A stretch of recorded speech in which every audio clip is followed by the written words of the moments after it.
Welcome to lecture of design and analysis of algorithm. आज के lecture में हम प्रिम्स एल्गोरिदम को डिस्कस करेंगे कि ये एल्गोरिदम होता क्या है।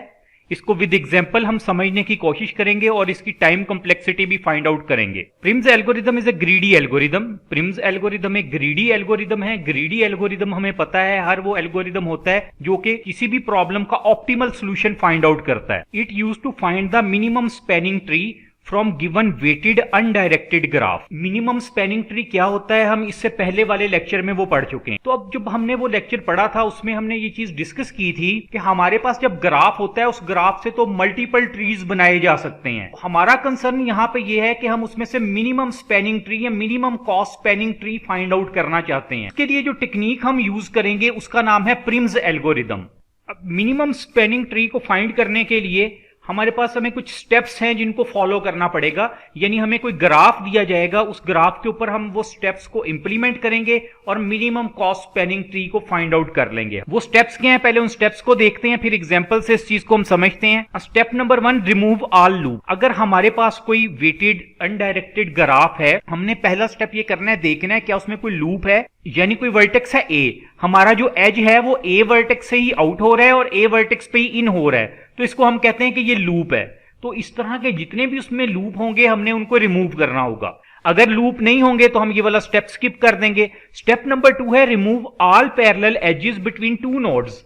इससे क्या मुराद देखें, मसलन ये मेरे पास एक नोड है ए, नोड और वर्टिसेस सेम चीज है। आप ये हमारे पास ए नोड है, ये बी नोड है, या ए वर्टेक्स है बी वर्टेक्स है। अब मैं कहता हूं ए से बी तक जो जाना है इसका वेट या कॉस्ट है फॉर एग्जांपल 10, और फिर मैंने एक और एज ड्रा किया, ए से बी तक एक और एज है, उसकी कॉस्ट जो है वो है 12। तो यहां पे जो लिखा हुआ है ना remove all the parallel edges, parallel edges का यही मतलब है कि अब हमें पैरेलल एजेस रिमूव करने पड़ेंगे। इनमें से यानी एक को रिमूव करना पड़ेगा, यानी ए से बी तक हमने एक एज रहने देना है। रिमूव कौन सा करेंगे in case of parallel edges के, अगर तो पैरेलल एजेस है तो क्या होगा, keep the one which has least cost. इन दोनों में से जिसका वेट कम होगा या जिसकी कॉस्ट कम होगी उसको हम रख लेंगे। जितना हमारे पास ये 10 है ना, 10 की कॉस्ट कम है, 12 की ज्यादा है, 12 को रिमूव कर देंगे, 10 को रहने देंगे उसमें। उसके बाद step number 3, choose any arbitrary node as root node, कि हम किसी भी नोड को हमने एक रूट नोड बना लेना है। अगर तो हमें कोई नोड दिया जाएगा जिस नोड के साथ फॉर एग्जांपल ये अगर ए है, इसके साथ इस तरह का एक एरो होगा तो हमें पता लग जाएगा कि ये रूट नोड है, या हमें बताया भी जा सकता है कि ये रूट, इसको आपने रूट नोड कंसीडर करना है। अगर नहीं बताया तो आप किसी भी नोड को रूट नोड कंसीडर कर लें। उसके बाद स्टेप नंबर 4 में होगा check outgoing edges and select the one with less cost. अब हर नोड से कुछ ना कुछ या हर वर्टेक्स से कुछ ना कुछ एजेस निकल रहे होंगे, हमने जो मिनिमम कॉस्ट वाला है उसमें जिसकी कॉस्ट कम है उसको कंसीडर करना है।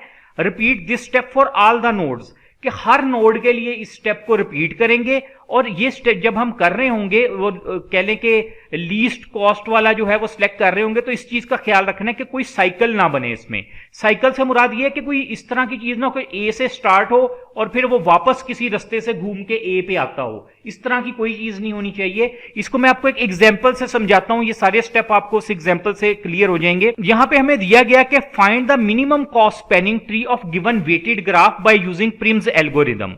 अब वेटेड ग्राफ क्या होता है? वेटेड ग्राफ वो होता है जिसमें हमारे ग्राफ के एजेस के ऊपर कोई ना कोई वेट हो। ये जिस तरह ये हर एज के ऊपर कोई वेट है, इसको कॉस्ट भी कह लेते हैं। तो ये हमारे पास एक अनडायरेक्टेड ग्राफ है, वेटेड ग्राफ है। यहां पे लिखा हुआ है स्टेप नंबर 1, आप यहां देख सकते हैं बॉटम में स्टेप्स भी लिखे हुए हैं, हमने अपनी आसानी के लिए लिख लिए ताकि हमें याद रहे हमने करना क्या है। स्टेप नंबर 1 पे लिखा है रिमूव ऑल द लूप्स। अब लूप इसमें कौन सा है? एक ए के ऊपर आप देखें, ये जो ए है इसके ऊपर एक लूप नजर आ रहा है हमें, और लूप एफ पे नजर आ रहा है। लूप यही है ना कि ये एक ऐसा एज होगा जो कि जिस वर्टेक्स से एग्जिट हो रहा है उसी के ऊपर इन भी हो रहा हो, एंटर भी हो रहा हो।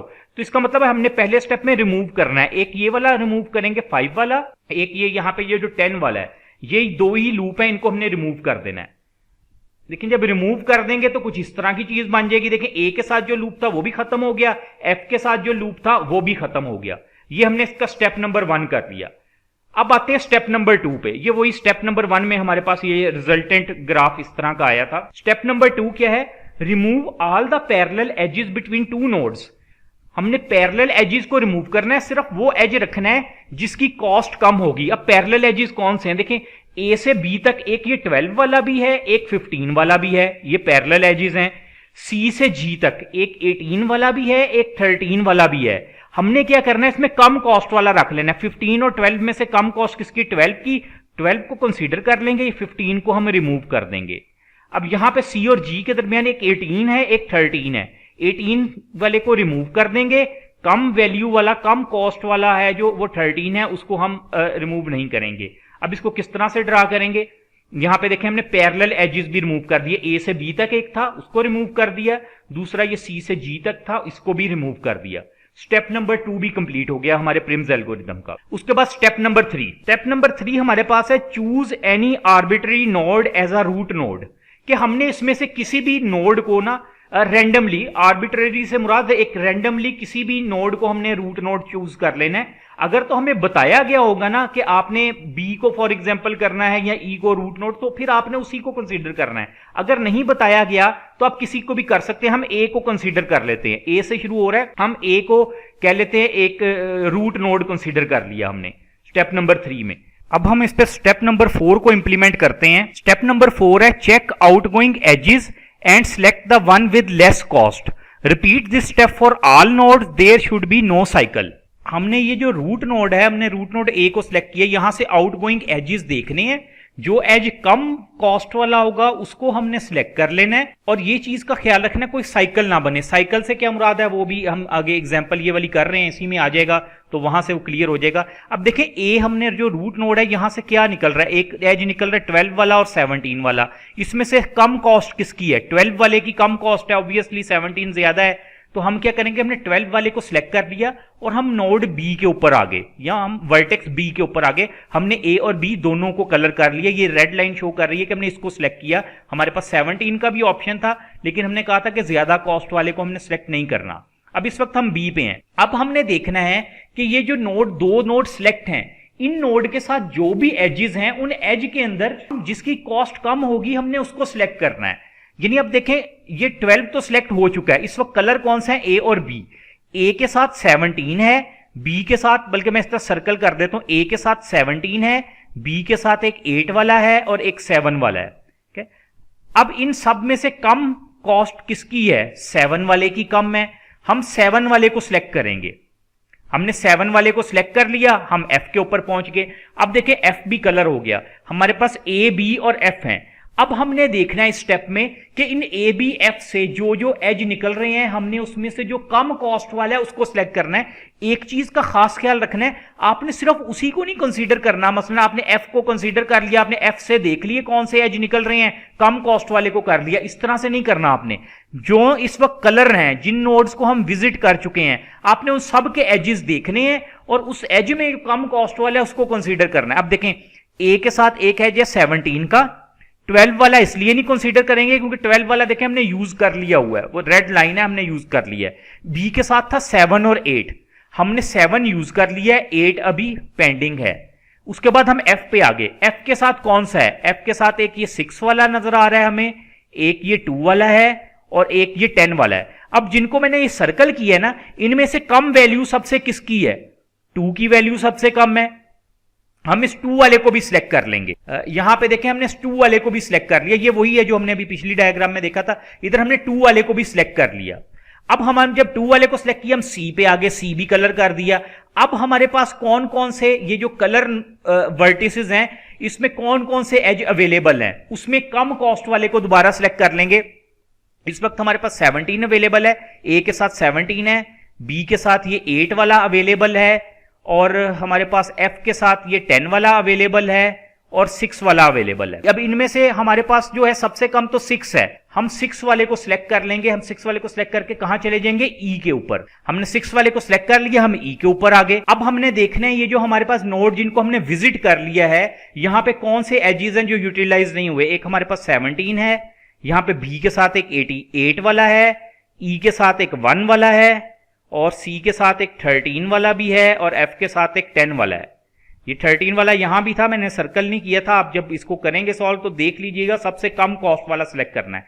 अब हमारे पास है 17, 8, 13, 10 और 1। इसमें से सबसे कम कॉस्ट किस एज की है, ऑब्वियसली 1 वाले एज की है। इसका मतलब हम ई टू जी ये 1 वाले एज को सिलेक्ट करेंगे।